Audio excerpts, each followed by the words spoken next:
Bueno, vamos a meternos de lleno en esto. Hoy nos embarcamos en un análisis histórico que de verdad es fascinante. Vamos a viajar en el tiempo, concretamente al 7 de noviembre de 1885, hojeando las páginas del semanario El Oriente de Asturias. Y ojo, en este repaso no vamos a hablar de reyes ni de grandes tratados internacionales, no. Hablamos de la vida real, de la vida palpable y a veces bastante desgarradora de una comunidad asturiana enfrentándose a una crisis brutal, pero que a la vez seguía lidiando con los típicos roces del día a día. Vamos a destilar toda esta información para entender con todo lujo de detalles qué estaba pasando realmente en los pueblos de la zona.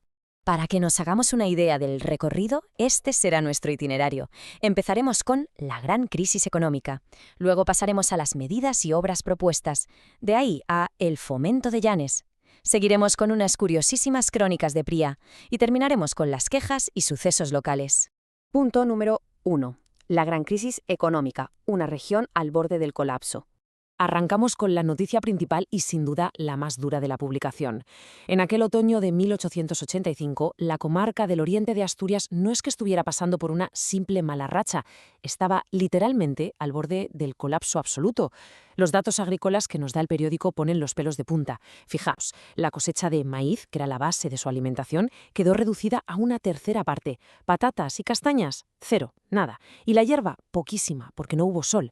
Pero es que el desastre no acababa en el campo. La principal industria de la zona, la tejera, que llevaba a los hombres a trabajar a Castilla la Vieja fabricando tejas, tuvo resultados negativos. Es decir, los trabajadores volvían a casa con más deudas de las que tenían al irse.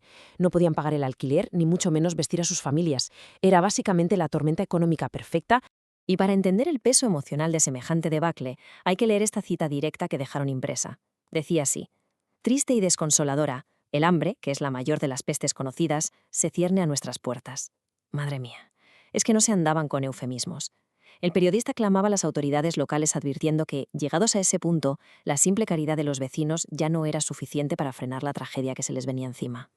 Y esto, sinceramente, ilustra a la perfección la realidad física de la historia. Al observar la columna original impresa, esa que lleva por título «La situación económica de esta comarca», no sé, ver esa tipografía manchada de tinta como que nos conecta de inmediato con el momento exacto en que estas súplicas desesperadas salieron de la imprenta, directas a las manos de los lectores en aquel lejano 1885. Pasamos al punto 2. Medidas y obras propuestas. Peticiones de intervención. A ver, ante un nivel de ruina tan inmenso, la gente no se iba a quedar de brazos cruzados, ¿verdad? Periodistas y ciudadanos exigieron medidas inmediatas para evitar morirse de hambre, literalmente, y propusieron 4 pasos muy concretos. Primero, que el gobierno quitara trabas burocráticas para poder empezar pequeñas obras públicas en la zona ya mismo. Segundo, la ejecución superurgente del ferrocarril de Oviedo a Santander, un proyecto que veían vital para dar trabajo. Tercero, pedían a los dueños de las tierras y a los tenderos que perdonaran el pago de las rentas o que dieran plazos muy largos sin meter a los juzgados de por medio. Y cuarto, algo que me parece súper innovador para la época, crear un banco agrícola municipal que diera créditos baratos. ¿Para qué? Pues para evitar, y cito textualmente porque me encanta como lo dicen, al prestamista avaro, pues para este llegó su agosto. Vamos con la sección 3. El fomento de Llanes. Organización para el progreso. Frente a la falta de respuestas oficiales, la comunidad dijo, bueno, pues nos organizamos nosotros. Así nace la idea de crear la sociedad El Fomento de Llanes. Y la verdad es que se movieron a una velocidad increíble. Fijaos en las fechas. El 3 de noviembre, figuras locales como Luciano Rodríguez Pérez mandan cartas entusiasmados apoyando la idea de fomentar la educación y mejorar la moral del pueblo. Apenas unos días después, el 7 de noviembre, en el ejemplar que estamos desgranando ya se publica la convocatoria oficial. Y al día siguiente, el 8 de noviembre, montan una reunión general en el teatro local buscando la unión de todos, sin importar la clase social. Un despliegue ciudadano impresionante. Pero claro, donde hay organización, hay política. En la publicación vemos un debate clarísimo sobre ese vital proyecto del ferrocarril Oviedo-Santander del que hablábamos. Aquí el Oriente marca unas líneas editoriales muy estrictas frente a un periódico rival, el Sella. Básicamente se niegan en rotundo a firmar una convocatoria conjunta para una reunión en Ribadesella. Su argumento es que no tienen ni los datos ni la representación necesaria para hacerlo a ciegas y además dicen que no quieren apropiarse de las ideas de sus colegas. Es un ejemplo buenísimo de cómo, incluso con una crisis histórica encima, la prensa local mantenía a rajatabla sus principios y su burocracia. Llegamos al cuarto punto. Crónicas de Pría, alta sociedad y escapismo. Ahora, lo verdaderamente interesante aquí es el giro radical que da el periódico, porque en esas mismas páginas donde nos acaban de hablar de la peste del hambre, nos topamos con la sección de noticias de los pueblos, y parece que estamos leyendo sobre otro planeta. El contraste socioeconómico que imprimen es brutal. Por un lado te cuentan con todo lujo de detalles una excursión a Garaña, en Pría.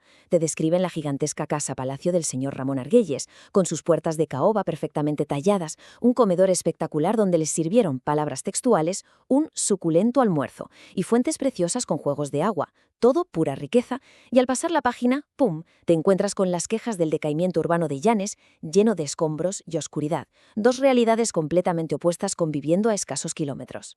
Y esto nos lleva directamente a nuestra última sección, las quejas y sucesos locales, la microcomunidad.